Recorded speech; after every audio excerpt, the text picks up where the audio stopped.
সন্তান প্রতিপালনের ক্ষেত্রে মহান আল্লাহ রাব্বুল আলামিন আমাদেরকে 9টি উপদেশ দিয়েছেন। সন্তান প্রতিপালনে কোরআনে বর্ণিত 9টি উপদেশ আমরা শুনবো ইনশাআল্লাহ। পরিবার গঠন, ব্যক্তি গঠন, সমাজ সংস্করণে ভূমিকা রাখবে। চলুন আমরা সকলেই জুড়ে মিলে বসে শয়তানের ওয়াসওয়াসা থেকে পানাহ চেয়ে নিই। আমার সাথে আপনারা সকলেই একযোগে পড়েন, আউযু বিল্লাহি মিনাশ শাইতানির রাজীম, বিসমিল্লাহির রাহমানির রাহিম। বিতাড়িত মরদুদ শয়তানের ওয়াসওয়াসা থেকে আল্লাহ পাকের নিকট আশ্রয় প্রার্থনা করছি। দয়াময় পরম দয়ালু আল্লাহ তাআলার নামে শুরু করছি। রব্বুল আলামিন ঘোষণা করলেন, ইয়া বুনাইয়া লা তুশরিক বিল্লাহ ইন্নাশ শিরকা লাযুলমুন আযীম। অর্থ হচ্ছে, হে আমার বৎস, লা তুশরিক বিল্লাহ, আল্লাহর সহিত শরীক করো না। নিশ্চয় শিরক হচ্ছে বড় জুলম। এই কথাটি হযরত লোকমান আলাইহিস সালাতু ওয়াস সালাম সর্বপ্রথম তার সন্তানকে কাছে ডেকে নিয়ে এসে তিনি উপদেশ দিচ্ছেন এভাবে। সন্তানদেরকে যখন আপনি আহ্বান করবেন, আপনার ভাষা হবে সুমিষ্ট, কর্কশ নয়। সুমিষ্ট ভাষী দিয়ে আমাদের সন্তানদেরকে আমরা সম্বোধন করব। কোন উপনামে ডাকা, সন্তানের সামনে এবং সন্তানের প্রতি অতি রাগান্বিত হওয়া, এটি পিতামাতার একটি খারাপ দিক। মহান আল্লাহ রাব্বুল আলামিন সন্তানের প্রতি প্রথম দায়িত্ব এবং কর্তব্যের শুরুতেই একটি আমাদেরকে আখলাক শেখাচ্ছেন, চরিত্রগত দিকের কথা আল্লাহ পাক বলছেন। শব্দটি হলো ইয়া বুনাইয়া। ইয়া বুনাইয়া মানে হে আমার বৎস, হে আমার কলিজার টুকরা, নয়নের মানিক, আমার আদরের ধন। মা যখন বলে আমার 32টি নারী ছেলে আমার কলিজার সন্তান, নয়নের পুতুলি, হে আমার বৎস, উপদেশ শোনো। কে দিচ্ছেন? হযরত লোকমান তার সন্তানকে উপদেশ দিচ্ছেন। সেই কথাটা আল্লাহ রাব্বুল আলামিন রেকর্ড করছেন কোরআনুল কারীমে। হযরত লোকমান ছোট্ট ছেলেকে ডেকে এনে তিনি বলছেন, ইয়া বুনাইয়া, হে আমার বৎস, তোমার প্রতি উপদেশ হলো, সর্বপ্রথম তোমার করণীয় হলো লা তুশরিক বিল্লাহ ইন্নাশ শিরকা লাযুলমুন আযীম। শিরিক করো না আল্লাহর সহিত, আল্লাহর সাথে কাউকে শরীক করো না। নিশ্চয় শিরক হচ্ছে সবথেকে বড় জুলুম, সবথেকে বড় গুনাহ। আল্লাহ রাব্বুল আলামিন এই শিরকের গুনাহ তাওবা করা ছাড়া কখনো মাফ হয় না। আল্লাহর সহিত কাউকে শিরিক করো না। সন্তানের প্রতি আমাদের উচিত হবে, হে আমার বৎস, আল্লাহর সহিত শরীক করো না। তার মানে তুমি নাস্তিক হয়ে যেও না। ছেলে আমার বড় হলো, হার্ভার্ড বিশ্ববিদ্যালয় বারান্দায় গিয়েছে অথবা অক্সফোর্ডের বারান্দায় কেন, দীর্ঘদিন পর বাড়িতে যখন আসে, সন্তানের মুখ দিয়ে বের হয়ে যায় দেয়ার ইজ নো গড, আল্লাহ বলতে কোনো কিছু নাই, অবিশ্বাস করে যাই। আমরা তো মনে মনে ভাবি যত বড় শিক্ষা প্রতিষ্ঠানে আমাদের সন্তান পড়বে, মানুষের মতো মানুষ হবে। বিশ্বাস করুন, কোরআনের ইলম যার ভিতরে নাই, কোরআন যিনি শিক্ষা গ্রহণ করেন নাই, আল্লাহ রাসূল তিনি বলেছেন, যার হৃদয়ের মধ্যে কোরআন নাই, ওই হৃদয়টি বিজন বাড়ির মতো। যে বাড়িতে সাপ বসবাস করে, বিচ্ছু বসবাস করে, যে বাড়িতে ষড়যন্ত্র হয়েছে এমন বাড়ির সাথে তুলনা করেছে যার হৃদয়ের মধ্যে কোরআন নাই, তার হৃদয়টা হলো উজান বাড়ির মতো। আপনার সন্তান যদি কোরআন না শেখে, কোরআনের ইসলামের বুনিয়াদী শিক্ষা যদি সে না পায়, সে বলবে দেয়ার ইজ নো গড, আল্লাহ বলতে কোনো কিছু নাই। ঠিক কিনা বলেন? এই শিক্ষা কোথায় শিখবেন? আসুন মক্তবে যান, মাদ্রাসায় যান, নুরাল বিভাগে যান, সেখানে সর্বপ্রথম শেখানো হয়, ছোট্ট ছোট্ট বাচ্চাদের শেখানো হয়, ও আমার সোনামানিক নয়নের আদুলি, তোমরা বলো লা ইলাহা ইল্লাল্লাহু মুহাম্মাদুর রাসূলুল্লাহ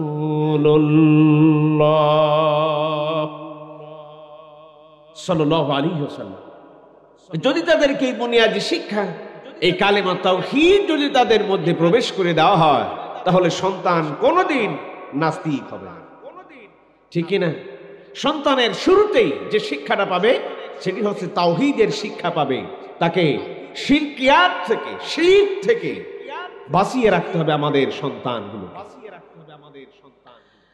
দ্বিতীয় পর্যায়ে শিক্ষা দিচ্ছেন, হে আমার বৎস, এই জীবন জীবন নয়, তুমি বড় হবে, তোমার শৈশব জীবন পেরিয়ে কৈশোরে তুমি পা দেবে, তুমি যৌবন উপনীত হবে, এই যৌবন পেরিয়ে তুমি পৌরত্ব পেরিয়ে তুমি বার্ধক্য জীবন উপনীত হবে।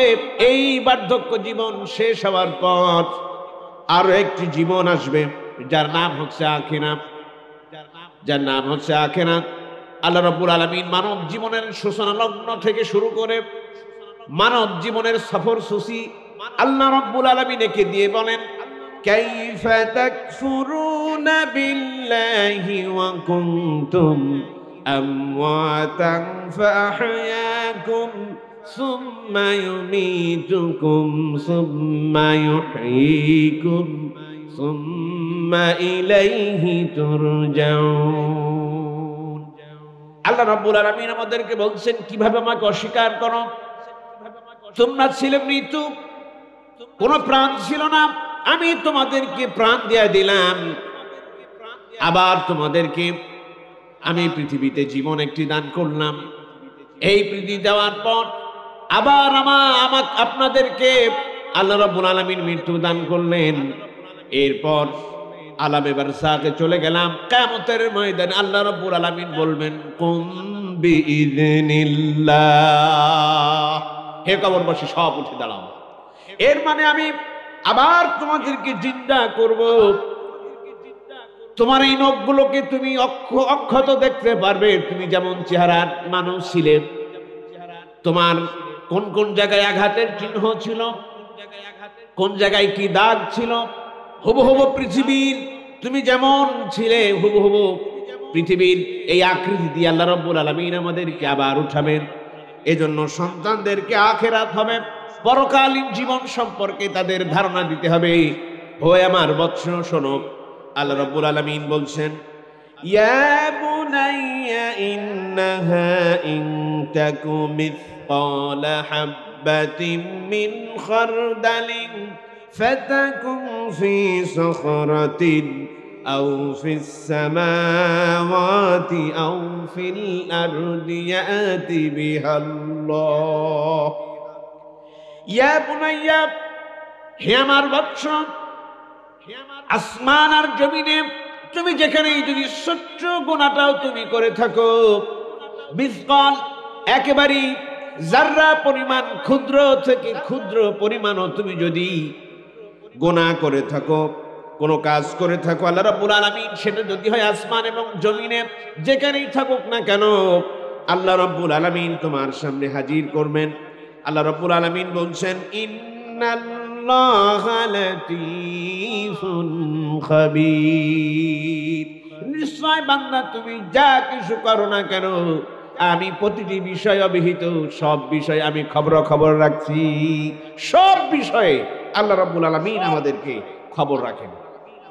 তাহলে সেই আখিরাতের ময়দানের আমাদেরকে উঠতে হবে, সন্তানগুলোকে আমাদের আখিরাতের প্রতি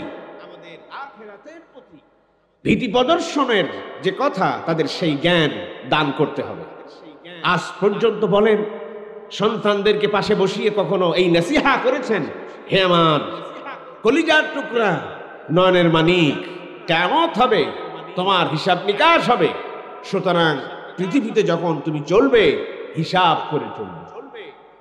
দ্বিতীয় নাম্বার আপনাদের প্রতি উপদেশ, সন্তানদেরকে আখিরাতের প্রতি কি করতে হবে? নসিহা করতে হবে। 3 নাম্বার উপদেশ শোনো, ইয়া বুনাইয়া আকিমিস সালাহ, হে আমার বাচ্চা সালাত কায়েম করো, তার মানে নামাজ আদায় করো। রাসূল বলছেন 7 বছর ছেলে উপনীত হলো, হাঁটি হাঁটি পা পা করে 7 বছরের বয়স উপনীত হলো, সন্তানদেরকে নামাজের তাগিদ দেন, তার বিছানাটা আলাদা করে দেন। 10 বছর বয়স উপনীত হলো, নামাজের জন্য তার মৃদু প্রহার করেন, খাবার বন্ধ করে দেন, তার প্রতি চাপ প্রয়োগ করেন। 12 বছর শুরু হলো, সে যেন নামাজের প্রতি অভ্যস্ত হয়ে যায়, সেই ব্যবস্থাপনা করো। আমরা এমন মানুষ, হাজী সাহেব অন্য রোম থেকে বেরিয়ে সালাত আদায় করে, হাজী সাহেবের সন্তানগুলি সব পড়ে পড়ে ঘুমায়, নামাজের পক্ষে কোনো খেয়াল নাই, আছে না নাই? তার মানে এই নামাজ হচ্ছে আপনার জাহান্নামে যাওয়ার কারণ হয়ে যাবে। সন্তানগুলোকে যদি নামাজের শিক্ষা না দেন, আখিরাতের শিক্ষা দিলেন না, ইসলামের শিক্ষা দিলেন না, কিয়ামতের ময়দানে যখন আপনার সন্তানগুলো জাহান্নামে হবে, আল্লাহ রাব্বুল আলামিনের কাছে তারা বলবে তাহাতা কদামিনা লিয়াকুনা মিনাল আসফালিন। হে আল্লাহ তাআলা, আমার পিতামাতা, আমার নেতা এবং আমার আত্মীয় স্বজন, আমার দায়িত্বশীল ব্যক্তিবর্গ, এরা আমাদেরকে নামাজ শিক্ষা দেয় না, ইসলাম শিক্ষা দেয় নাই। সুতরাং তাহতা কদামিনা, এই মানুষগুলো আমার পদতলে বিছিয়ে দাও, এই মানুষগুলোর বুকের উপরে চাপড়ায় চাপড়ায় আমি জাহান্নামে যেতে চাই। এই প্রার্থনা করবে। এজন্য সন্তানদেরকে নামাজের তাগিদ দিতে হবে।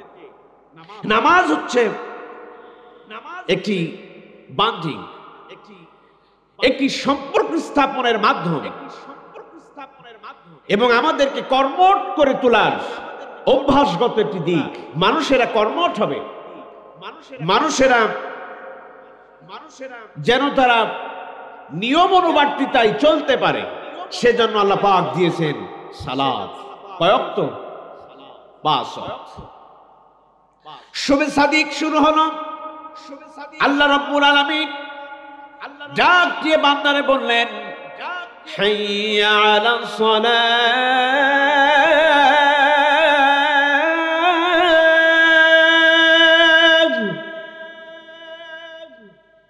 হাইয়া আলাস সালাত।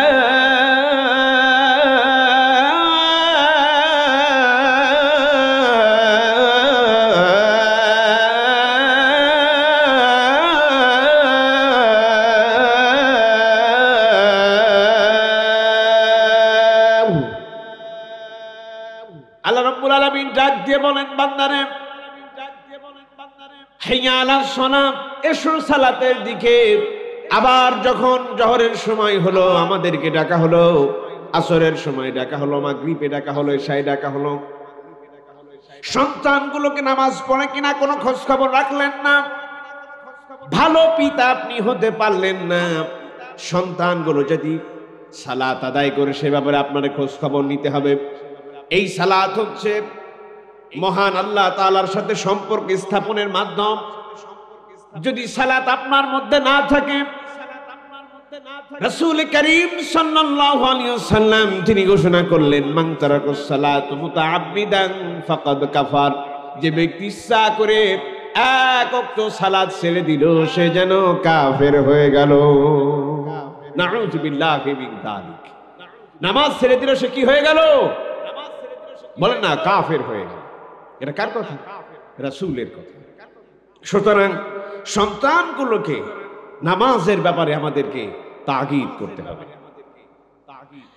চতুর্থ নাম্বার, নাসিহা হলো সন্তানদের প্রতি। চতুর্থ নাম্বার নাসিহা হলো ওয়ামুর বিল মারুফি ওয়ানহা আনিল মুনকার।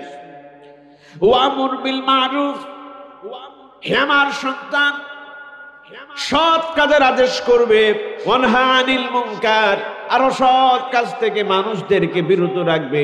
তার মানে হলো তুমি যখন বুদ্ধি বিবেচনায় উঠবে, বয়স উপনীত হবে, ওই সময় তুমি মানুষদেরকে ভালো ভালো আহ্বান করবে, অন্যায়কে অন্যায় বলবে, ন্যায়কে ন্যায় বলবে, ন্যায় ও ইনসাফ ভিত্তিক একটি আদল ভিত্তিক একটি সমাজ গঠন করবে।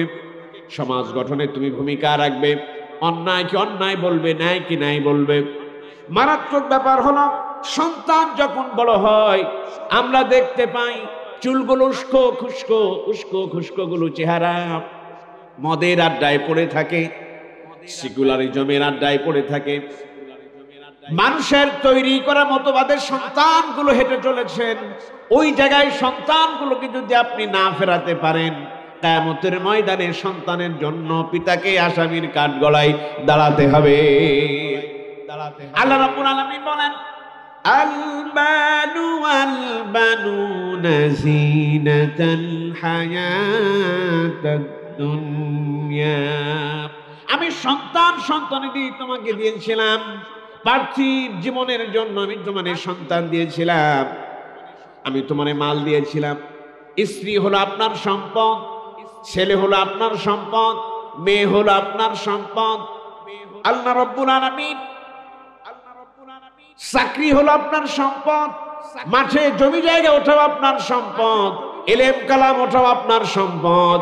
আল্লাহ রাব্বুল আলামিন আমাদেরকে হাত দিয়েছেন, পা দিয়েছেন, চক্ষু দিয়েছেন, নাসিকা দিয়েছেন, সব আল্লাহ রাব্বুল আলামিন আমাদেরকে সম্পদ দিলেন। কলাই গুন্ডে আল্লাহ পাক হিসাব নেবেন। হাত দ্বারা কি করেছো, জবান দ্বারা কি করেছো, পা দিয়ে কি করেছো, চিন্তা দিয়ে কি করেছো, তোমার সন্তানগুলোকে খারাপ রাস্তায় কতটুকু চালিয়েছো, ভালো রাস্তায় কতটুকু চালিয়েছো, তা হিসাব দাও। সন্তানগুলোর ব্যাপারে, স্ত্রীর ব্যাপারে, নিজের অঙ্গ পতঙ্গর ব্যাপারে, নিজের আয় ব্যয়ের ব্যাপারে আল্লাহ রাব্বুল আলামিন কোনায় গুণে আমাদেরকে হিসাব নেবেন। এজন্য সন্তানদেরকে একটি প্রশ্নবিদ্ধ জীবন, জবাবদিহিমূলক জীবন যাপন তাদেরকে করার জন্য অভ্যাস তৈরি করতে হবে। হে আমার বৎস, ওয়ামুর বিল মারুফ, ন্যায়ের উপর টিকে থাকবে, সৎ পথে চলবে, অনহা আনিল মুনকার, এবং অসৎ পথ থেকে তুমি বাধা প্রদান করবে। এই কাজের সাথে সন্তানগুলোকে জুড়ে দিতে হবে। এই কাজের প্রতি আল্লাহ রাব্বুল আলামিন এখানে আরো বলছেন সন্তানদের প্রতি ওয়াদা করবে ভালো কাজের দিকে। যদি মেয়ে সন্তান হয়, যখন সে প্রাপ্ত বয়স্ক উপনীত হলো, তার পক্ষে অর্ডার। আল্লাহ রাব্বুল আলামিন শেখাচ্ছেন ইয়া আইয়ুহান নাবিয়্যু কুল লিআজওয়াজিকা ওয়া বানাতিকা ওয়া নিসাইল মুমিনিন। হে নবী, আপনার স্ত্রী, আপনার কন্যা সন্তান এবং যারা মুমিনা নারী আছে, যারা মুমিনা নারী, যারা ঈমান এনেছে, এই নারীদেরকে বলে দাও তারা যেন তাদের লজ্জাস্থানকে হেফাজত করে।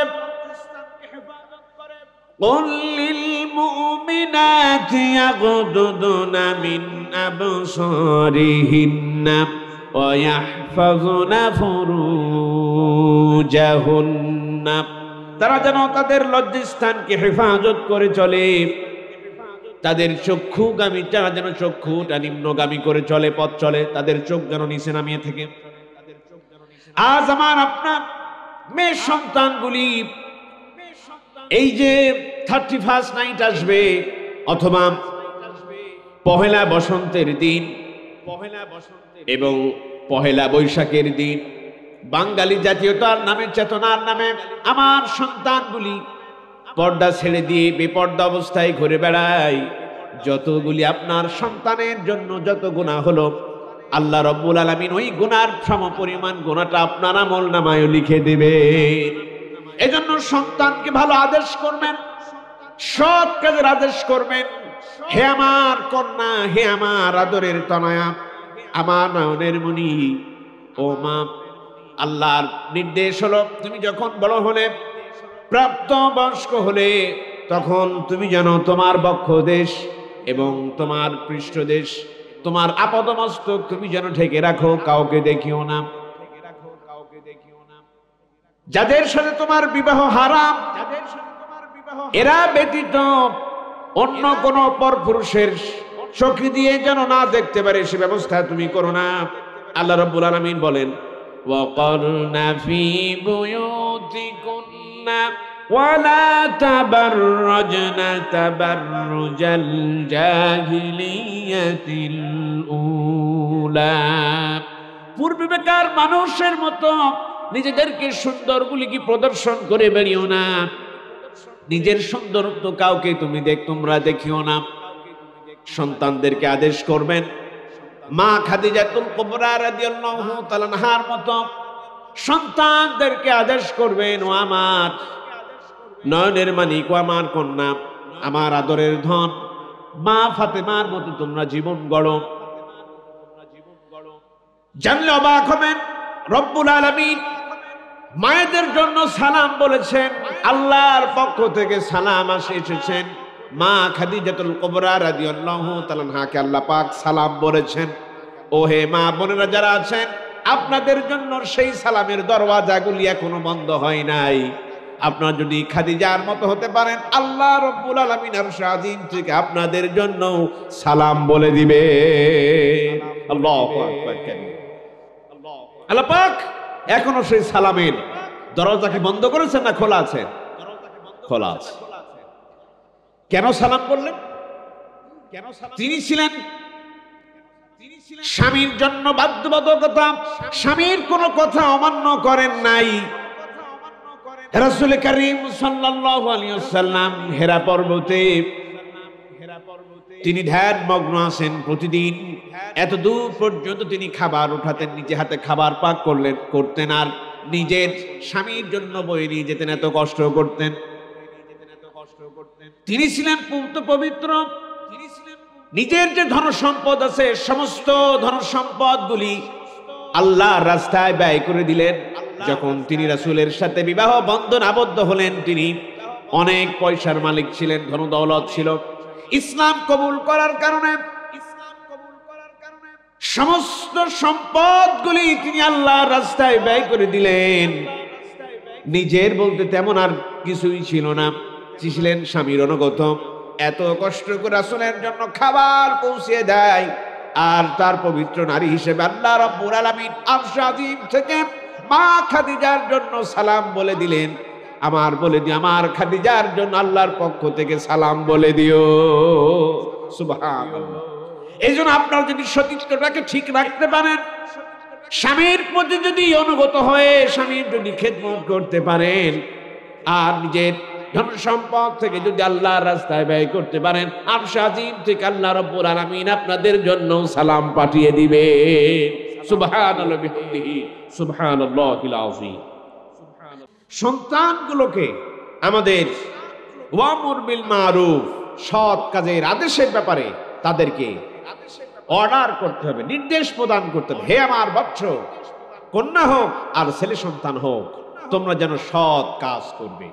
অসৎ কাজ যেখানেই দেখবে সেখানে দুই হাত দিয়ে বাধা প্রদান করবে। যখন এই পরিস্থিতি, এই জীবন যাপন করবে, তখন তোমাদের সামনে এসে দাঁড়াবে বাধা, আসবে বিপত্তি, আসবে কষ্ট, আসবে ক্লেশ।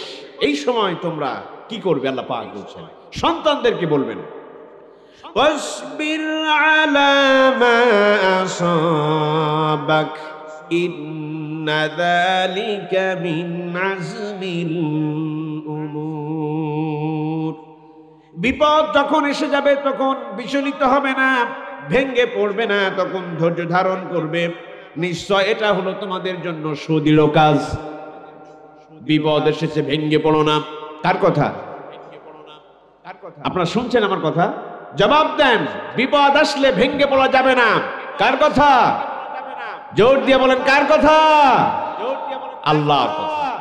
বিপদ আসলে আপনারা তো বিচলিত হয়ে যায়, বিপদ আসলে সাহায্য কার কাছে চাইবেন? বলে কার কাছে চাইবেন? পৃথিবীর কোন মানুষ আপনাকে কিচ্ছু দিতে পারে না, সব দেন কে? বলেন না, সব কে দেয়? আল্লাহ। আল্লাহ রাব্বুল আলামিন আমাদেরকে জন্য বললেন আর রহমানির রহিম, বান্দা আমি তোমার জন্য দাতা এবং দয়ালু। শুধু দাতাই না, আমি তোমাদের জন্য দয়ালু। কি লাগবে তোমার, কি চাই, সব কিছু দেওয়ার জন্য আল্লাহ রাব্বুল আলামিন তৈরি হয়ে আছে। এজন্য বিপদ আসলে তখন কি করতে হয়?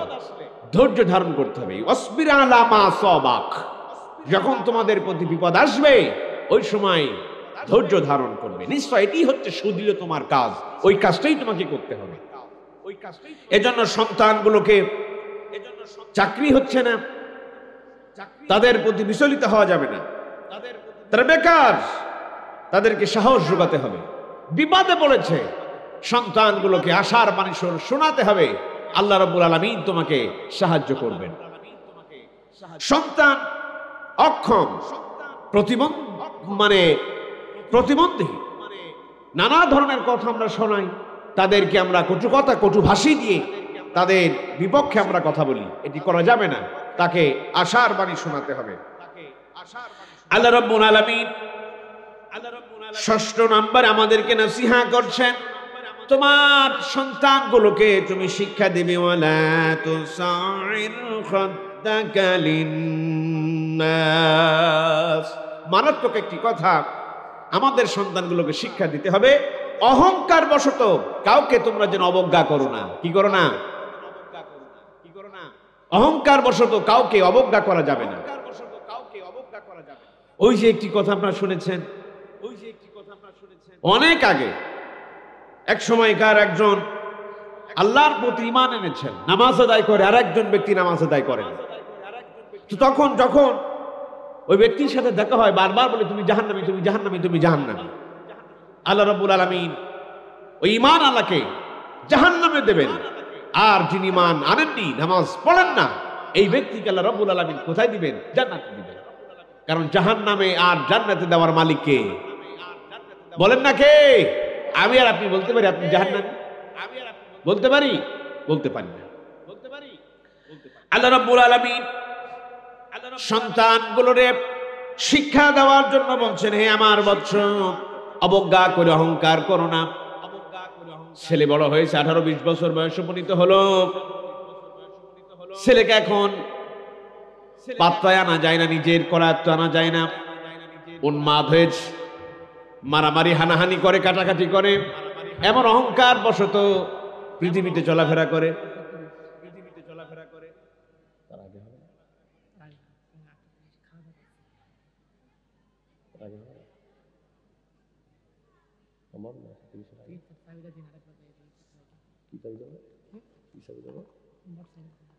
এটা দরুদ শরীফ পড়ি, আল্লাহুম্মা সাল্লি আলা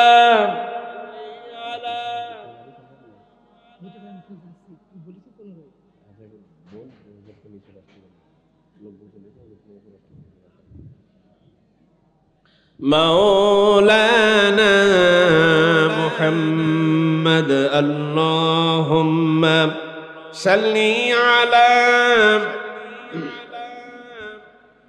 মাওলানা মুহাম্মদ ওয়া আলা আলি সাইয়্যিদিনা মাওলানা মুহাম্মদ। সন্তানদের প্রতি ৬ষ্ঠ নসিহা হলো অহংকার করো না। আমাদের সন্তানগুলোকে নিজের কন্ট্রোলের মধ্যে এখন আর রাখা যায় না।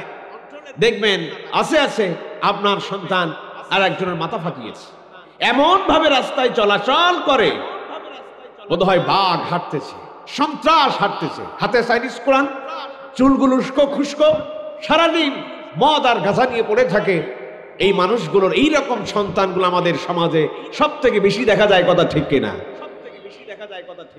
বাবা এখন হোয়াইট হাউসের সদস্য অথবা মিয়া ভাইয়ের সদস্য, ওর গরম আলাদা, চোখের দিকে মিয়া ভাই তাকানো যায় না, ইচ্ছে হয় এখনই কোরআন দিয়ে হাতে যা আছে তা দিয়ে শেষ করে দিবে, এমন আচরণ করে কিনা দেখেন। মিয়া ভাইয়ের সদস্য হওয়া মানে বিশাল তার পাওয়ার, যাকে ইচ্ছে হাত কেটে দেয়, পা কেটে দেয়। মিয়া ভাইয়ের এখন বিশাল ক্ষমতা, একটা দাপট। আল্লাহ পাক নিষেধ করছেন এইরকম সন্তানের যদি আচরণ দেখতে পাও তাহলে তাকে কোরআন থেকে উপদেশ দাও, ওয়ালা তুসাইর খাদ্দাকা লিন্নাস, অহংকার বশত মানুষদেরকে অবজ্ঞা করো না, মানুষকে মানুষই মনে করে না, এমন আছে না নাই? আপনাদের চোখের সামনেই 16টি বছর আপনারা দেখতে পেয়েছেন, লক্ষ্য করেন, তাকান। ওই সন্তানগুলো কারা? দিবালোকে রাস্তার মোড়ে যাদেরকে হত্যা করে পিটিয়ে লাশ করে দেয়, কারাই সন্তানগুলো? আমাদের আশেপাশেই দেখেছি, মারামারি করে, গুন্ডামি করে, চাঁদাবাজি করে। এই সন্তানগুলো কারা? আমার আপনারই তো সন্তান। ওই সন্তানগুলোর আচরণকে, আচরণ বিধিকে ঠিক করবার জন্য আল্লাহ পাক ব্যবস্থা করেন, ওয়ালা তুসাইর খাদ্দাকা লিন্নাস, হে আমার বাচ্চা, অহংকার করো না, তোমার এই যৌবন, তোমার এই শক্তি চিরকাল থাকবে না, ঠিক কিনা বলেন? আমরা 3 তারিখে দেখেছি, 3 আগস্ট চোখের সামনে চুলগুলো সেই রকম এইরকম উস্কো খুস্কো বেটা এইরকম দা নিয়ে রাস্তায় চলে যায়, যারে পাই তারে ধিক্কার দেয়। আজ কোথায় আইনাল মুলুক? কোথায় সেই বাদশাহী? কোথায় সেই রাজত্ব? মনে রাখবে, একচ্ছত্র মালিকের অধিপতি কার? আল্লাহ। তুমি এই আছো হিরো, এই আছো তুমি জিরো। এজন্য বেশি বাড়াবাড়ি করা যাবে না। অহংকার কার? আল্লাহর। যে অহংকার করলো সেজন্য আল্লাহর চাদর ধরে টানাটানি করলো। দুঃসাহস দেখাবেন না, অহংকার করা যাবে না। আপনি আবেদ, আপনি গোলাম, নাপাক, এক ফোঁটা রক্ত থেকে আপনার জন্ম, এই জন্য কোন অহংকার চলবে না। অহংকার কোন মানুষের ভূষণ হতে পারে না, বড়ত্ব কোন মানুষের অহংকার হতে পারে না, কোন মানুষের ভূষণ হতে পারে না। কাম শেষ করে মিয়া ভাইয়ের কাছে কল, মিয়া ভাই দিছি, এরকম হয় না? মিয়া ভাই যা বলেছি খেল খেতাম, বেটা চলে আয়, রাতি পার্টি হবে, আর আদালত যা দেখান আমি দেখব। হয়েছেন এমন? লক্ষ্য করুন, এই আচরণবিধি আপনাদের সন্তানগুলোকে পরিবর্তন করতেই হবে, করতেই হবে, করতেই হবে, না হলে ওই সন্তান জাহান্নামের যাওয়ার মূল কারণ হয়ে যাবে। এজন্য আমাদের সন্তানগুলোকে অহংকার থেকে বের করে এনে তাদেরকে ইখলাস ভিত্তিক জীবন যাপন করানো অভ্যাস গড়াতে হবে আমাদেরকে। 7 নাম্বার উপদেশ আল্লাহ রাব্বুল আলামিন আমাদেরকে বলছেন, ওয়ালা তামশি ফিল আরদি মারহাব ইন্নাল্লাহা লা ইউহিব্বু কুল্লা মুখতালিন ফখুর। ওয়ালা তামশি ফিল আরদি মারহাব, পৃথিবীতে দম্ভ ভরে চলো না। মিয়া সাহেব জমি জায়গা অনেক বেশি, একটা চাদর একদিকে আর একটা চাদর ঝুলিয়ে, হাতে ছড়ি নিয়ে, লাঠি নিয়ে, মাথায় কিস্তি টুপি দিয়া, নিজের পরনের পোশাকগুলোকে মাটির সাথে মিশিয়ে দিয়ে মিয়া সাহেব, জমিদার সাহেব হেঁটে যায়। আল্লাহ রাব্বুল আলামিন বলছেন, ওয়ালা তামশি ফিল আরদ, পৃথিবীতে এমন দম্ভ ভরে চলাফেরা করো না মানুষ যেন তোমাকে জমিদার বলে, মানুষ তোমাকে মাতুব্বার বলবে, মানুষ তোমার মোড়ল বলবে। এই রকম ইচ্ছা নিয়ে, এই রকম প্রদর্শন করে পৃথিবীতে চলাফেরা করো না। আমাদের সমাজ আছে না নাই? চেয়ারম্যান সাহেব কথাই বলা যায় না, এমপি সাহেব পুরো ব্যাপার, আরেক ব্যাপার, বিরাট ব্যাপার, বাড়িতে ঢোকাই যায় না। রাসূলের দরবার এমন ছিল না। লক্ষ্য করুন, জমিদার হয়েছ, অহংকার বশত পৃথিবীতে চলাফেরা করো না। মানুষ তোমাকে বলবে জমিদার, মানুষ তোমাকে বলবে অফিসার, মানুষ তোমাকে বলবে মন্ডল, মানুষ তোমাকে বলবে মাতুব্বার। এই আচরণ নিয়ে পৃথিবীর উপরে চলাফেরা করো না। যদি করো, আল্লাহ রাব্বুল আলামিন সরাসরি জানিয়ে দিলেন, ইন্নাল্লাহা লা ইউহিব্বু কুল্লা মুখতালিন ফখুর। আমি আল্লাহ রাব্বুল আলামিন নিশ্চয় অহংকারীকে লা ইউহিব্বু কুল্লা মুখতালিন ফখুর, কোন অহংকারীকে আল্লাহ রাব্বুল আলামিন ভালোবাসেন না। এজন্য অহংকার বশত সন্তানরা যেন চলাফেরা না করে সে ব্যাপারে আমাদেরকে নসিহা করতে হবে। 8 নম্বর সন্তানদের প্রতি নসিহা হচ্ছে আল্লাহ পাক বলছেন ওয়াকসিদ ফি মাশইকা ওয়াগদুদ মিন সাউতিক ইন্না আনকারাল আসওয়াতি লাসাউতুল হামির। চলাচলের সময় মধ্যম পন্থ অবলম্বন করো, বাড়াবাড়ি করো না, মধ্যম পন্থ অবলম্বন করো। যে বড় তাকে সম্মান করো, যে ছোট তাকে স্নেহ করো, যে তোমার সমবয়সী বন্ধু মতো তার সাথে আচরণ করো, বাড়াবাড়ি করো না, মধ্যম পন্থ অবলম্বন করো। আর কণ্ঠটাকে উজাড় করে দিয়ে কথা বলো না, হুঙ্কার দিয়ে কথা বলো না। মানুষেরা তো হুঙ্কার দেয় না, আমি তোমারে দেখে নেব, আমি আমক দেখে নেব, এখন বলে না, এটা হচ্ছে হুঙ্কার, আসওয়াত। এটা করা যাবে না। আল্লাহ পাক বলছেন এইরকম যারা কথা বলে এরা গাধার কথার চাইতেও তাদের কথাটা নিকৃষ্ট। এই জন্য আল্লাহ রাব্বুল আলামিন বলেন হুঙ্কার বশত কথা বলো না। এই হুঙ্কার আর এই কথাটার যদি বর্তমান সময়ের সাথে যদি ব্যাখ্যা করা লাগে তাহলে ফিরে যেতে হবে আপনার 13 সালে, ফিরে যেতে হবে আপনার শাহবাগে আপনার ফিরে যাওয়া লাগবে। দেখেন না মাইক মুখে নিয়ে কতে কাদের দুই রাজাকার বলেন না, এরকম বলেছিল না? এটা হচ্ছে সেই কথাটা। বর্তমান সময়ের সাথে কোরআনটাকে যদি আপনি ব্যাখ্যা না করতে পারেন আপনি মূর্খ। কোরআন পুরনো হয়েছে, এখন যা চলমান ঘটনা এটাকে প্রতিহত করার জন্য কোরআন নাজিল হয়নি। কথা বলেন না কেন কোরআন নাজিল হয়নি? কোরআনটা সমসাময়িক বিষয়ের সাথে সমসাময়িক ঘটনার সহিত কোরআনটাকে ব্যাখ্যা করতে হবে। যদি না করেন আপনি মূর্খ। এই যে আসমত কণ্ঠটাকে এইরকম ভাবে উজাড় করে দিয়ে কাতে কাদাকার রাজাকার তুই রাজাকার মানুষদেরকে এরকম ধিক্কার দেয় না? ধিক্কার দেয় কিনা বলেন? এটি হচ্ছে সেই আসমত, এটি হচ্ছে সেই কণ্ঠটাকে মানে উজাড় করে দেওয়া, অবজ্ঞাবশত কাউকে গালি দেওয়া যা চতুর্দিকে মানুষেরা শুনছে। এইরকম অবজ্ঞাবশত কোনো কথা বলা যাবে না। আল্লাহ পাক সেটাই আমাদেরকে বলছেন। আমাদের সন্তানগুলোকে এইভাবে স্লোগান দেয়, আমার ভাই তোমার ভাই, স্লোগান দেয় না? আর এমন কতগুলো স্লোগান আছে যা গলা ফাটিয়ে আমরা বলি, যেই স্লোগান আপনার জাহান্নামে যাওয়ার কারণ হবে। নারায়ে তাকবীর ভালো লাগে না, চুলকানি শুরু হয়।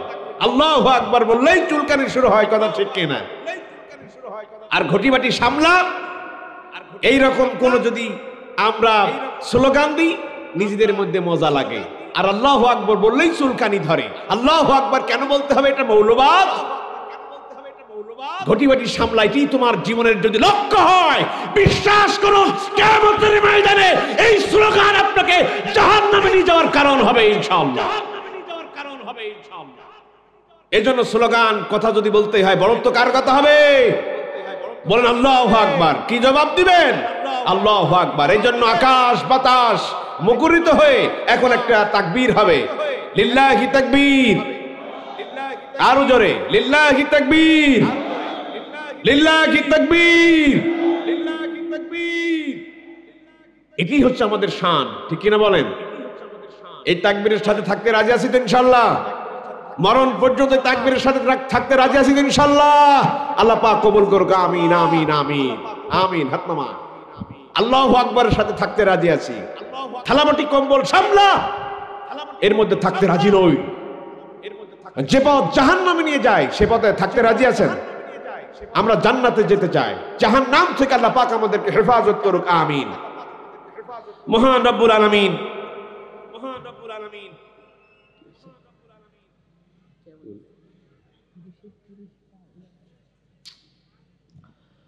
রব্বুল আলামিন আমাদেরকে নসিহা করছেন। 10 নম্বরে নসিহা হলো এবার খুবই গুরুত্বপূর্ণ বিষয়, সন্তানগুলোকে শিক্ষা দিতে হবে এভাবে ওয়াসাইনাল ইনসানা বিওয়ালিদাইহি ইহসানা হামালাতুহু উম্মুহু ওহানান আলা ওয়াহনিন ওয়া ফিসালুহু ফি আমাইন। সন্তানদেরকে আপনি শিক্ষা দিবেন, আমার বাচ্চা অবশ্যই নাল ইনসানা বিওয়ালিদাইহি, তুমি তোমার পিতামাতার সহিত সদাচরণ করো, পিতামাতার প্রতি সদয় হও, পিতামাতার সহিত ভালো আচরণ করো। আল্লাহ রাব্বুল আলামিন আমাদেরকে অর্ডার করলেন আর বললেন ওয়াকাদা রাব্বুকা আল্লা তা'বুদু ইল্লা ইয়্যাহু ওয়া বিল ওয়ালিদাইনি ইহসানা। ওয়াকাদা রাব্বুকা, তোমার আল্লাহর পক্ষ থেকে চূড়ান্ত ফয়সালা হয়ে গেল, এখানে আর তুমি কোনো আপিল করতে পারবে না। চূড়ান্ত ফয়সালা, জাজ সাহেব চূড়ান্ত ফয়সালা শোনান কিভাবে। এইরকম ভাবে তার কুড়ালটাকে এইরকম টেবিলের উপরে মেরে মেরে বলে ওয়ার্ডার ওয়ার্ডার ওয়ার্ডার। তার মানে কি, জাজ সাহেব তার চূড়ান্ত ফয়সালা শোনাবেন, এরপর আর কোনো আপিল চলবে না। এখন যা রায় হবে এটি বাস্তবায়িত করা হবে, আর কোনো আপিল চলবে না। এই চূড়ান্ত ফয়সালা যেটাকে বোঝায় এটা হচ্ছে কাদা। কাদা রাব্বুকা, তোমার রবের পক্ষ থেকে চূড়ান্ত ফয়সালা হয়ে গেল, আল্লাহ তা'বুদু ইল্লা ইয়্যাহু ওয়া বিল ওয়ালিদাইনি ইহসানা। আল্লাহর ইবাদত করবে, এরপর পরেই তুমি তোমার পিতামাতার সহিত সদাচরণ করবে। এই আয়াত কারিমা দিয়ে আল্লাহ রাব্বুল আলামিন আমাদেরকে যেটি জানাচ্ছেন সেটি হলো আল্লাহর প্রতি, আল্লাহর পরে শ্রদ্ধা পাওয়া, ভালোবাসা পাওয়া যিনি হকদার তিনি হচ্ছেন আমার পিতামাতা। তিনি কে? আমাদের পিতামাতা। রাসূল বললেন ওয়া নারুকা ওয়া জান্নাতুকা, তোমার পিতামাতা তোমার জন্য জাহান্নাম, আর তোমার পিতামাতা তোমার মাতা তোমার পিতা তোমার জন্য জান্নাত। পিতামাতার প্রতি যদি সদয় হও, তাদের প্রতি যদি খেদমত করতে পারো, আল্লাহ রাব্বুল আলামিন তোমাদের জন্য জান্নাত নির্ধারণ করে দিবেন। আর যদি পিতামাতার প্রতি যদি খেদমত না হয়, পিতামাতার প্রতি যদি সদয় কোনো আচরণ যদি না করতে পারেন, আপনার জন্য জাহান্নাম নির্ধারিত হয়ে যাবে।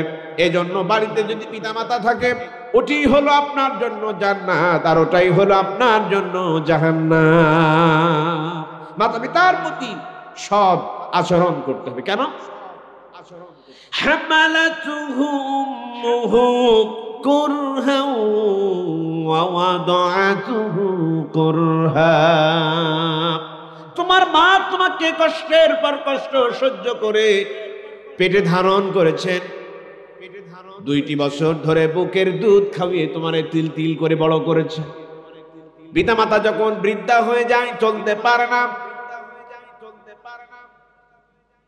পিতামাতা আমাদের কাছে ভারী হয়ে যায়, রব্বুল আলামিন ওই সময় আমাদেরকে স্মরণ করিয়ে দিয়ে বলছেন বান্দারে শোনো, রাব্বিরহামহুমা কামা রাব্বায়ানি সগীরা।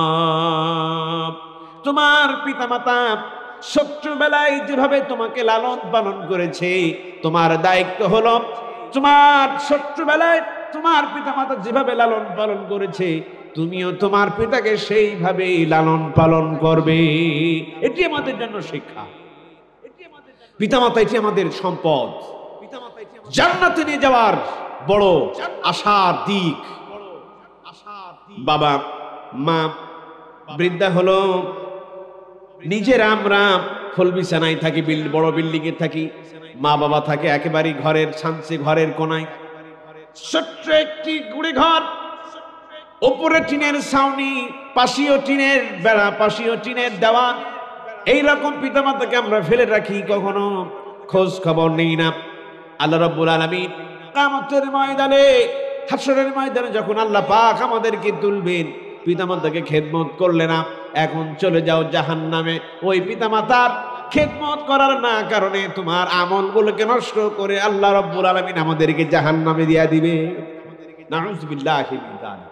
এজন্য সন্তান পিতামাতার প্রতি সদয় হবে, এটি হচ্ছে নসিহা করতে হবে। পৃথিবীতে সব থেকে বেশি ভালোবাসেন আপনার মা। যতদিন বড় হয়েছেন মা কোনদিন খাবার আলাদা করে নাই, কোনদিন মাস পালা করে ভাগ বাটোয়ারা করে নাই। মা যখন বৃদ্ধা হয়ে গেল, বাড়িতে 5 জন পুত্র সন্তান, তখন 5 জন মিলে বসে একটি সিদ্ধান্ত গ্রহণ করা হয়। জানুয়ারি মাস তোমার কাছে, ফেব্রুয়ারি আমার কাছে, মার্চ আমার কাছে, এপ্রিল আমার কাছে। মা 5টি সন্তান কষ্ট করে পেটে ধারণ করে তিল তিল করে বড় করেছেন। কোনদিন মা কারোর জন্য আলাদা করে মাসপালি করে খেতে দেয় নাই। মায়ের হাতে যদি কেউ 1 টুকরা খাবার দিত, একটি আঙ্গুর অথবা কমলা লেবু অথবা একটি আপেল, মা চলে বেঁধে নিয়েছেন 5টি টুকরা করে 5টি সন্তানের মুখে উঠিয়ে দিয়েছেন, কখনো ভাগ বাটোয়ারা করে নেই নাই। আর এই জুলুমদার সন্তান, আর এই মূর্খ, আর এই জাহেল সন্তান মা যখন বৃদ্ধা হয়ে যায়, মাকে ভাগ বাটোয়ারা করে নেয়, মাসপালি করে ভাগ করে নেয়। ঠিক কিনা বলেন? এই প্রথা মায়ের সম্মানের সাথে সব থেকে বড় মহা কৌতুক, কথা ঠিক কিনা? এই আচরণ থেকে আমাদেরকে বেরিয়ে আসতে হবে। মাকে মাসপালি করে ভাগাভাগ করে কোন অধিকার আল্লাহ পাক আপনাদেরকে দেন নাই। মা বেঁচে আছে, বেটা খেদমত কর, ওটাই চূড়ান্ত। করবি না জাহান্নামে চলে যা, করবি না জাহান্নামে চলে যা। মাকে রাখো, বাবাকে রাখো একটা কুলি ঘরে। দুঃখ কষ্ট কোনোদিন আপনার কপাল থেকে যাবে না। মা বেঁচে আছে, পা ধরে ক্ষমা চা। চূড়ান্ত ভাইসালা, চূড়ান্ত ভাইসালা। মায়ের খেদমত কর, কোনো কথা বলবি না। মা তোরে জায়গা দেয়নি, মা তোরে জমি জায়গা দেয়নি, বাবা জমি জায়গা দেয়নি। মাকে আলাদা করার কোনো সুযোগ নাই, বাবাকে আলাদা করার কোনো সুযোগ নাই। ঠিক কিনা বলেন? আমরা বলি না, বাবা আমারে কিচ্ছু দেয় না, তোরা কিচ্ছু দেবে না। অকদা রব্বুকা, চূড়ান্ত ফাইসালা, কোনো কম্প্রোমাইজ নাই, এখানে কোনো আপিল করতে পারবি না তুই। এটাই হচ্ছে আল্লাহ পাকের কথা, এর ভাষাটা এটাই। কোনো আপিল না ছাড়া তোর মাকে দেখ, তোর পিতাকে দেখ। শিক্ষা নিলেন তো ইনশাল্লাহ? শিক্ষা নিলেন, শিক্ষা নিলেন। এই শিক্ষাকে সামনে রেখে আমাদের পথ চলতে হবে। সেটি আল্লাহ রাব্বুল আলামিন আমাদের সন্তানগুলোকে এটাই শিক্ষা দিতে হবে। হে বাছাধন, আজ তুমি বাবার সন্তান, তুমি তো একদিন বাবা হবে, ঠিক কিনা বলেন? বাবা হবে না? সেই সন্তানগুলোকে পিতামাতার প্রতি সদয় হওয়ার জন্য আমাদেরকে বলছেন। সর্বশেষ রাসূল করিম সাল্লাল্লাহু আলাইহি ওয়াসাল্লাম আমাদের সন্তানগুলোকে নসিহা করছেন। হে আমার সন্তানের যারা আছো, তোমরা ছোট বড়দেরকে সম্মান করবে। এটি সমাজের একটি লেভেল। আজ আমাদের সমাজে বড় অভাব হয়েছে। যারা ছোট এরা বড়দেরকে সম্মান করবে, আর যারা বড় ছোটদেরকে স্নেহ করবে। এই সামঞ্জস্যতা আর এই ভারসাম্য যদি আমাদের সমাজে জারি থাকতো, আমাদের সমাজে কখনো হাঙ্গামা তৈরি হতো না, আমাদের সমাজে কখনো বিশৃঙ্খলতা তৈরি হতো না। এজন্য আমরা একটু দরুদ শরীফ পড়ি। আল্লাহুম্মা সাল্লি আলা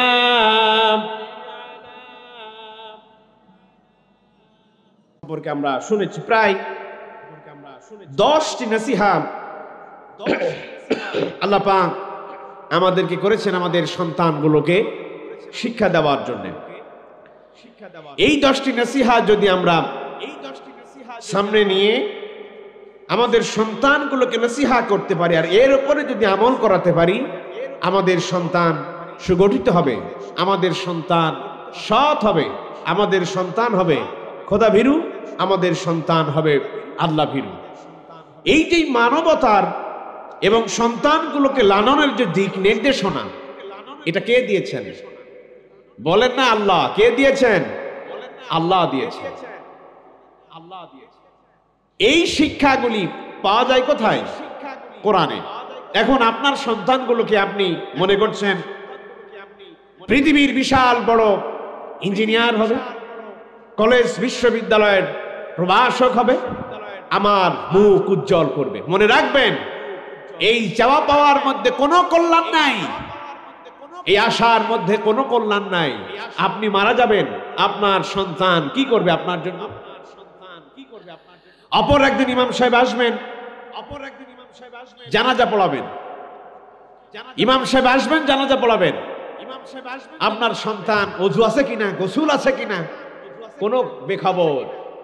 মিয়া সাহেব ওই যে বিশ্ববিদ্যালয়ে লেখাপড়া করে করে মিয়া সাহেব শিখেছে দেয়ার ইজ নো গড, তার মধ্যে তো কোনো শিক্ষা নাই, তার মধ্যে তো কোনো দীক্ষা নাই।